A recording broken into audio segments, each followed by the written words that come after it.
More details, news, and backstage reaction to the Vince McMahon, John Laurinaitis, and WWE lawsuit, as well as discussion as to which executives possibly could have been aware of what was going on in WWE at the time. Roman Reigns has reacted to Cody Rhodes and Seth Rollins being a guest on the Grayson Waller Effect at Elimination Chamber, but will the Tribal Chief be in Perth, Australia? CM Punk is spotted backstage and on camera at the UFC last night. Jade Cargill is officially added to the WWE roster on their website. Mercedes Monae teases what's next for her in professional wrestling, an update on Julia Hart as she recovers from an undisclosed injury, and Triple H reacts to Braun Breaker signing with SmackDown.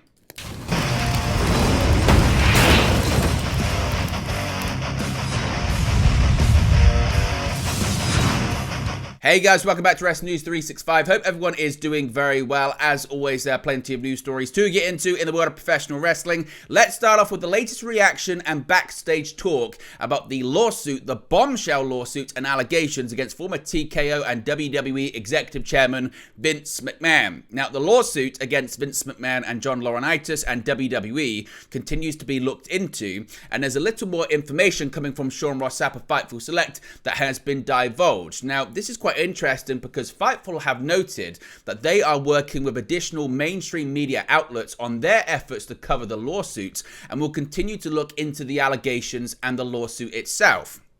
Now, in regards to the unnamed executives that are being heavily speculated on within the lawsuits, that remains a mystery to many within WWE as well. However, one source, according to Fightful high up in WWE, said that they are of the belief that one of them had, quote, long been gone from WWE, suggesting that they're no longer with the company and haven't been with the company for quite some time. Now, John Laurinaitis, of course, has been outspoken via his attorney, which at least one source said to Fightful they saw coming. The source, a longtime WWE employee, said that they effectively looked at Laurinaitis as McMahon's, quote, fall guy, end quotes, since the summer of 2022, but figured he had some sort of golden parachute that took care of him financially after his WWE exit. However, the source said that the looming possibility of actual charges being filed is what many in the company saw as the main turning point of Laurinaitis on Vince McMahon. Another source said, quote, I'm sure he thinks he's doing himself favors by saying management knew and proper WWE protocols were followed, but too many things happened there under his watch, end quote. Now, of course, as we've covered extensively here on the channel, the late Ashley Massaro was in the headlines again this past week due to a Vice News article. Fightful say that they had actually been in contact with Massaro in March of 2019 to set up an interview in Las Vegas that May at StarCast 2. Massaro was hoping to talk about her plans to resume in-ring training and said that she was weighing whether or not to open up further about her claims that she was sexually assaulted while on a WWE Tribute to the Troops tour. Unfortunately and tragically, Massaro passed away just 2 weeks prior to StarCast. Now, based on the talent that Fightful say they've spoken to, they've not been briefed or told. They can't speak about the nature of the lawsuit in interviews or appearances, and several have been asked about it. Now, while Fightful have heard so far that no other companies are actively participating in the investigations, Fightful have heard that talent from several other US-based companies have been given the green light to speak about issues or participate in the investigations if they feel comfortable doing so. Fightful say they've spoken to one former talent who has indicated that they're weighing up the options of whether to tell their story via the media or whether or not they wanted to take legal action. Fightful say they will not provide their identity unless they approve as such. So what are your thoughts on the latest developments when it comes to the lawsuit, the allegations against Vince McMahon, John Laurinaitis, as well as WWE? Do you think this is the tip of the iceberg? Do you think there are going to be more stories, more articles to come? And how do you think this plays out? What do you think it means when it comes to these unnamed executives that were named in the lawsuit? Do you think eventually they will be named? Do you think we'll see TKO clean house even more so? What are your thoughts? What is your reaction to it? Let me know in the comment section below. Now, Roman Reigns, of course, he is the undisputed WWE Universal Champion, but we know he has a bit of a lighter schedule than most on the WWE roster. Now, undisputed WWE Universal Champion Roman Reigns has opened up on what's going to be going on with his possible WrestleMania opponents, that being Cody Rhodes and Seth Rollins at Elimination Chamber in Perth. Now, of course, WWE is set to head to Perth, Australia next Saturday for the Elimination Chamber Premium Live event, which is set to serve as the final stop on the road to WrestleMania.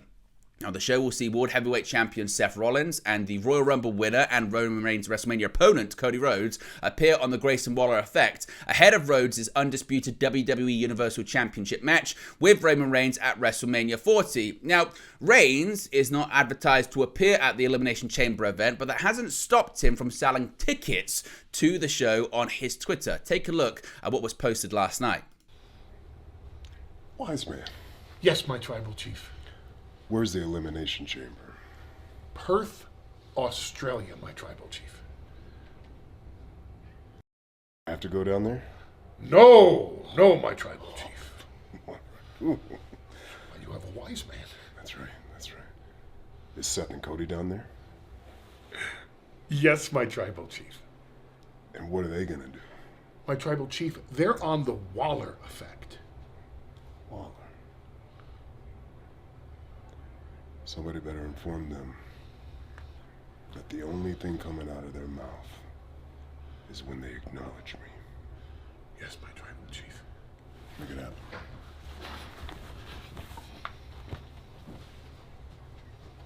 Now, some suggested that this was maybe like a possible tease that Roman Reigns was going to be at Elimination Chamber. He was going to be making a surprise appearance. It doesn't look to be the case. WWE still hasn't officially announced Roman Reigns for the show. Do you think there's a possibility that Roman Reigns could show up, or is this just a case of Roman Reigns making sure he stays involved in the storyline and explaining as to why he won't be at the show? Let me know your thoughts about it in the comment section below.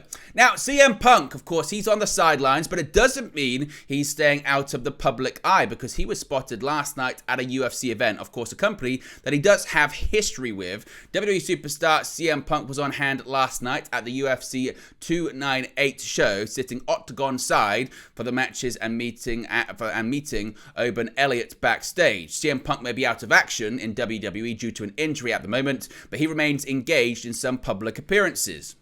After previously appearing at the WrestleMania 40 press event in Las Vegas 2 weeks ago, CM Punk now appeared at the UFC event last night. Popping up at UFC 298, Punk was not only seated at octagon side to take the fights in, as well as meet a fan backstage. That fan was fighter Oban Elliott, who was thrilled to meet CM Punk backstage after his fight. Punk continues to rehab a torn triceps injury after having suffered an injury during the men's Royal Rumble match. So CM Punk still doing the rounds when it comes to public appearances. Jade Cargill. We've got an update on Jade Cargill.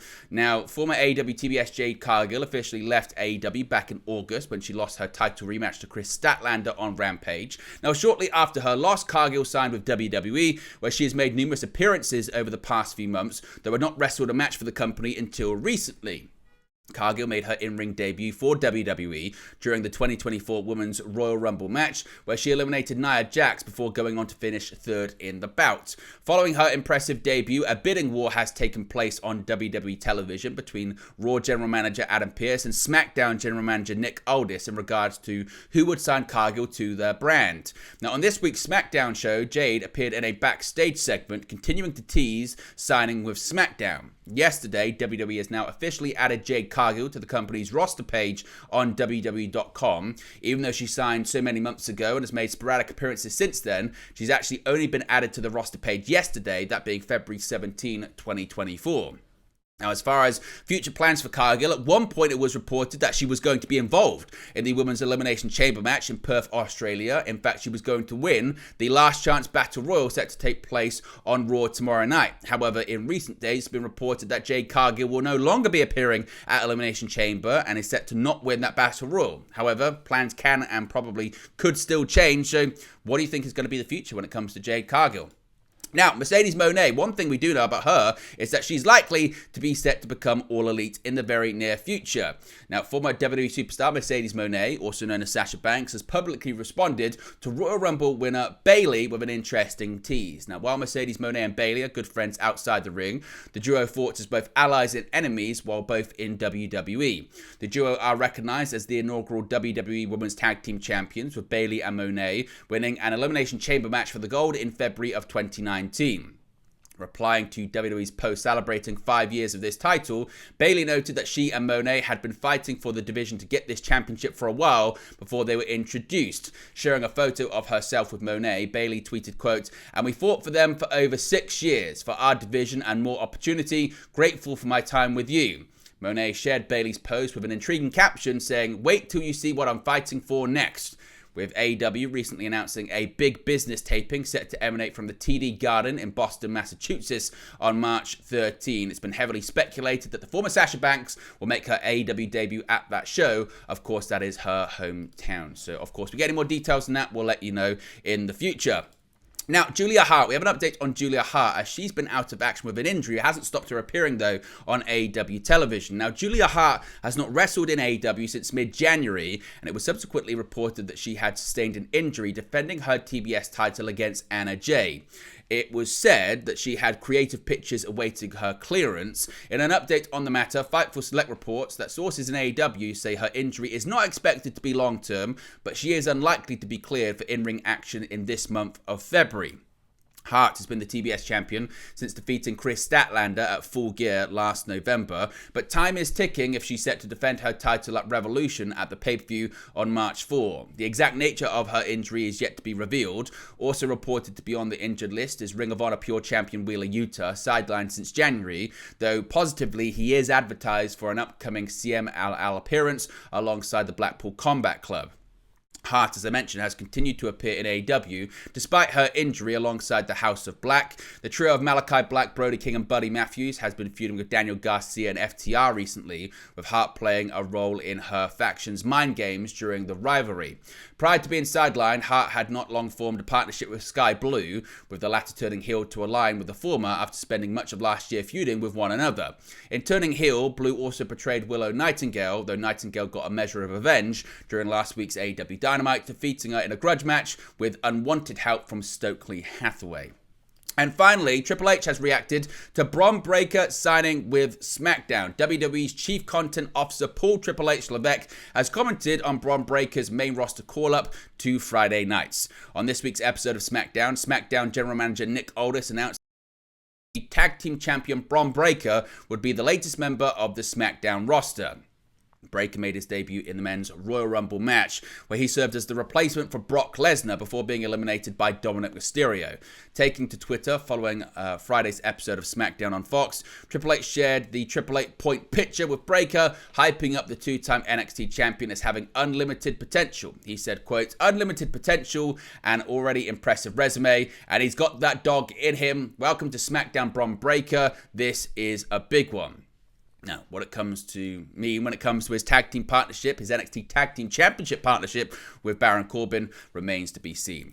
But there you go, guys. That's the latest pro wrestling news for you. Be sure to smash a like on the like button. Be sure to subscribe, bottom right-hand corner. As always, let me know your thoughts in the comment section below, and I'll speak to you again very, very soon.